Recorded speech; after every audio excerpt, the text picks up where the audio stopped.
Supreme court जो ये supreme हथौड़ा चलाया है, ये बात वहां तक पहुंची क्यों? ये नौबत ही क्यों आ गई इस देश में? उस देश में जो गंगा जमुनी तहजीब की दुहाई देता रहा है, वहां आज देश की सर्वोच्च अदालत ने पूछा कि धर्म के नाम पर कहां आ गया है भारत?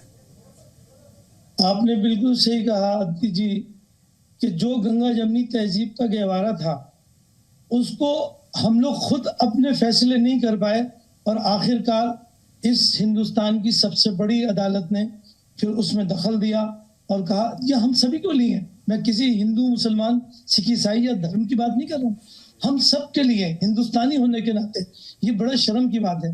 हालांकि मुझे तो ऐसा भी लगता है कि शायद और पहले सुओ मोटो सुप्रीम कोर्ट को ये कदम उठा लेना चाहिए था, क्योंकि सारी चीजें हर रोज मीडिया में, सोशल मीडिया में और हर रोज नजर आती है। इस कदर इन स्पीचेस की वजह से फसादात हो रहे हैं और बहुत सारी ले दे के अगर हम कहें तो मुल्क का नुकसान हो रहा है और इनका अपना जाती मफाद होता है। ये बात हम समझ नहीं पाते आसानी से।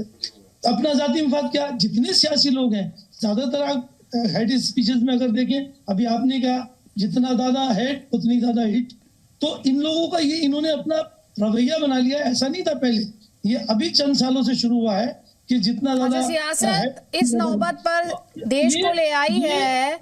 लेकिन जो उन्हें सुनने वाले हैं, आज तो सवाल उनसे भी है ना असगर अली जी, आज तो सवाल उनसे भी है। कलीमुल हफीज है हमारे साथ, सबसे है। लेकिन मैं ये कह रहा हूँ कि सियासी लोगों का क्या है, अपने हाथ में कलम लेंगे और कागज लेंगे और हिसाब लगाएंगे कि हम मुसलमानों के खिलाफ बोले तो कितना हमारा पोलराइजेशन वोट का, कितना अगर हम हक में बोले तो हमारे एग्जाम में क्या होगा। सिर्फ इसके अलावा और कुछ नहीं है, मुल्क की किसी को नहीं। अरे जब अब इतनी समझ है जुनैद हारिस जी, जब इतनी समझ है इस डिबेट में, हेट स्पीच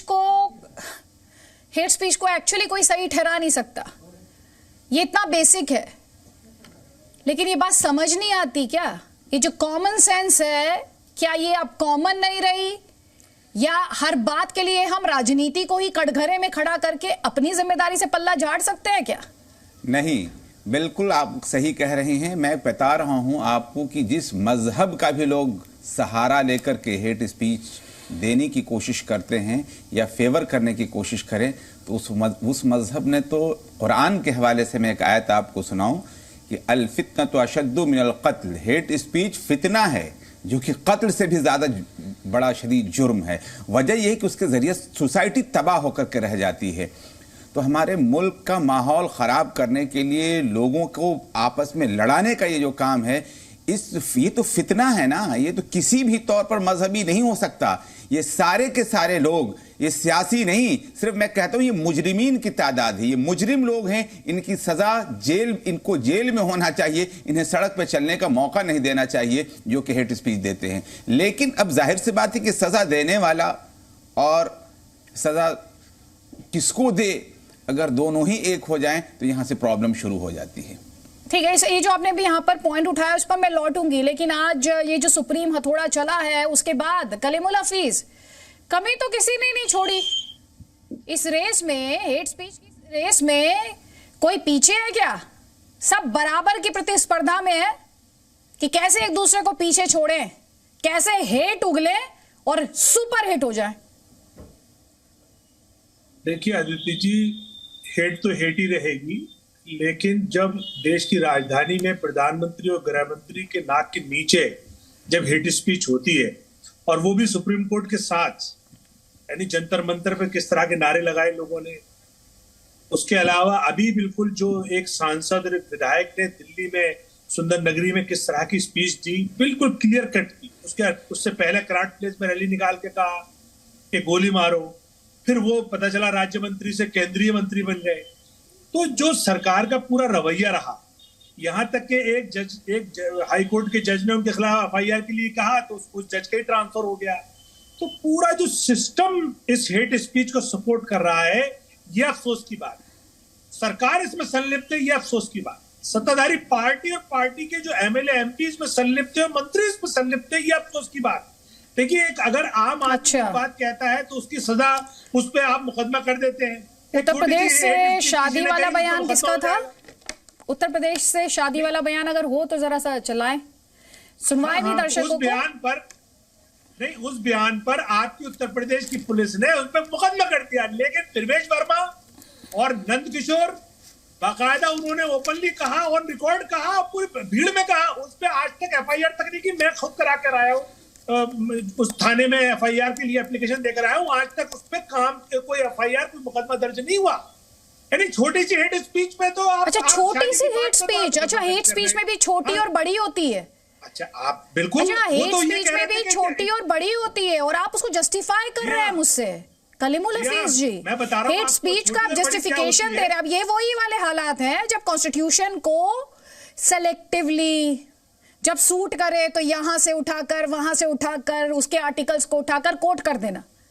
ये सिलेक्टिव अप्रोच जो है, ये जो भी आपने हेट स्पीच को लेकर सिलेक्टिव अप्रोच दिखाई ना, एक छोटी सी हेट स्पीच, जरा वो स्टेटमेंट निकालें आप, जरा वो स्टेटमेंट निकालें और हम अपने दर्शकों को सुनाएंगे वो स्टेटमेंट।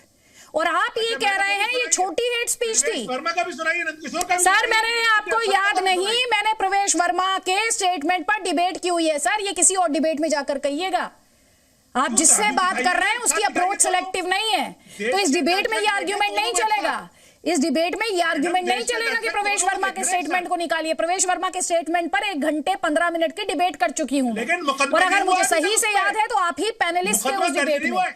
तो सर, हेट स्पीच में ये जो छोटा और बड़ा का पैमाना है ना, इसको जरा साइड रखिए। अब इसे आप साइड रख दीजिए। अगर आप सही मायने में चाहते हैं ये देश आगे बढ़े, वो ये जो स्टेटमेंट है ये भी चलाएंगे हम अपने दर्शकों के लिए, और तब कलीमुल हफीज जी मैं आपसे जवाब लूंगी, लेकिन उससे पहले जुनैद हारिस मैं आपसे जवाब ले लेती हूं। ये पैमाना कौन सा है कि ये छोटी हेट स्पीच है, ये बड़ी हेट स्पीच है, ये कौन सा पैमाना, कौन सा स्केल है? नफरत का कोई पैमाना नहीं। जाहिर सी बात, हमने सवाल उठाया, बिल्कुल सही सवाल है कि नफरत छोटा और बड़ा थोड़े होता है, गलत गलत हमेशा होता है। अब इसको जस्टिफाई किसी भी तौर पर नहीं किया जा सकता है। ये जरूर कह सकते हैं कि किसी की नफरत की वजह से पूरा मुल्क जल गया, किसी की वजह से मोहल्ला जला, ये जरूर कह सकते हैं, लेकिन जस्टिफाई किसी को भी नहीं किया जा सकता है। नहीं तो क्या उसमें ये छोटा बड़ा, ये जो सिलेक्टिव अप्रोच है या डबल स्टैंडर्ड्स है हेट स्पीच पर भी जो भी आप देख रहे हैं इस डिस्कशन में, ये इस देश को सही रास्ता दिखा सकते हैं? मैं तो कह ही रहा हूं कि डबल स्टैंडर्ड गलत है। मैं तो कह रहा हूं कि जो लोग भी इसमें मुलव्विस पाए जाएं उनके खिलाफ कार्रवाई हो। कार्रवाई नहीं होने की वजह ही से लोगों को मौका भी मिला हुआ है। कार्रवाई हो जाए, प्रॉब्लम सॉल्व हो जाए। और सिर्फ हेट स्पीच ही की मामला नहीं है ना, नफरत फैलाने वाली जो चीजें हैं, मैं बता दूं आपको, मैं मिसाल दे रहा हूं, शायद इस वक्त मुनासिब है या नहीं। कश्मीर से पंडित हटाए गए, जो लोग उसे फेवर करते हैं बहरहाल वो भी मुजरिम हैं, लेकिन बिल्किस बानो केस में मुजरिमों को जो लोग फूल माला चढ़ाने को फेवर करते हैं वो भी मुजरिम हैं। किसी भी तौर पर ये नहीं कहा जा सकता है कि ये एक कम दर्जे का है और दूसरा कम दर्जे का, ज्यादा दर्जे का है। गलत गलत होता है, और जब तक दोनों तरफ कार्रवाई नहीं होगी, हर तरफ कार्रवाई नहीं होगी, दोनों तरफ तो कोई चीज नहीं है, हर तरफ कार्रवाई नहीं होगी, मैं नहीं कह सकता हूं कि कुछ भी हो सकता है। ठीक है, लोग सियासती सी बात है। कर और रहे हैं। अब ये जो हम नीचे इंफॉर्मेशन चला रहे हैं, इस इंफॉर्मेशन को शुरू से शुरू कीजिए और इनको दिखाइए, जरा कलीमुल हफीज साहब को दिखाइए कि इसमें हम सबकी बात कर रहे हैं। हम प्रवेश वर्मा की भी बात कर रहे हैं, हम शौकत अली की भी बात कर रहे हैं, हम राजा की भी बात कर रहे हैं। देख लीजिए, एक एक करके नाम आ रहे हैं। कलीमुल हफीज जी, शिकायत ना रह जाए आपको, एक एक करके नाम। मैडम, ना शिकायत ना करिएगा सर ना। आप अपनी लाइन ऑफ आर्ग्यूमेंट में सिलेक्टिव होते होंगे सर, आप अपनी लाइन ऑफ आर्ग्यूमेंट में सिलेक्टिव होते होंगे, मैं नहीं होती। अरे मैडम, उसमें चाहे टी राजा सिंह हो या उसमें ए राजा हूं।